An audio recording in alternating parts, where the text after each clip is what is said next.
தஸ்லீமோட head master பேசுறேன், அவர்கிட்ட கொடுங்க. ஹெட் மாஸ்டர் பேசுறீங்களா? ஆமா, சிரிச்சுக்கிட்டே இருக்கா. சிரிக்கிறதுக்கா ஸ்கூல் வச்சிருக்கிறோம்? கண்டிப்பா சார். சார் என் தப்பு தான் சார் பண்றது. என்ன பழக்கம் இது? நீங்க எங்க படிச்சீங்க? நானும் அதே ஸ்கூல் தான் சார் படிச்சேன். உங்க பேரு? முத்து பாஷா. ரஜினி ஃபேனுங்களா வீட்ல? அப்படிலாம் இல்ல சார். இல்ல, ரெண்டுமே ரஜினி படம் பேரே வச்சிருக்காங்களே, முத்து பாஷான்னு. கஷ்டப்பட்டு பிள்ளைய படிக்க அனுப்புறீங்க, சிரிச்சுட்டே இருந்தா. நீங்க எல்லாம் வர வேண்டாம், ஒன்னும் பிரச்சனை இல்ல. சரியா? எதுக்கு வந்துகிட்டு மறுபடி அவங்க எல்லாரும் ஸ்கூல்ல தான் சார் படிச்சேன்.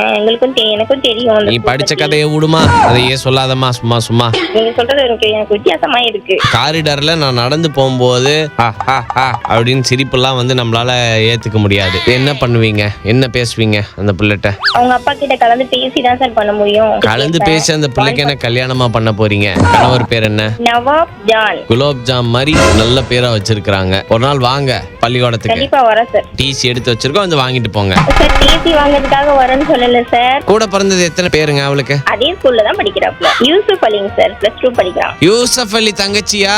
நல்ல பையல, நல்ல பையன் யூசப் அலி. எனக்கு நல்லா தெரியுமா.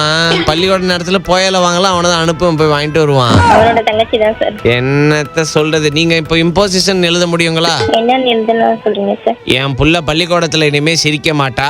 என் பிள்ளை பள்ளிக்கூடத்துல இனிமே சிரிக்க மாட்டா. சிரிச்சா அவங்க ஆத்தா இனிமே குளிக்க மாட்டா.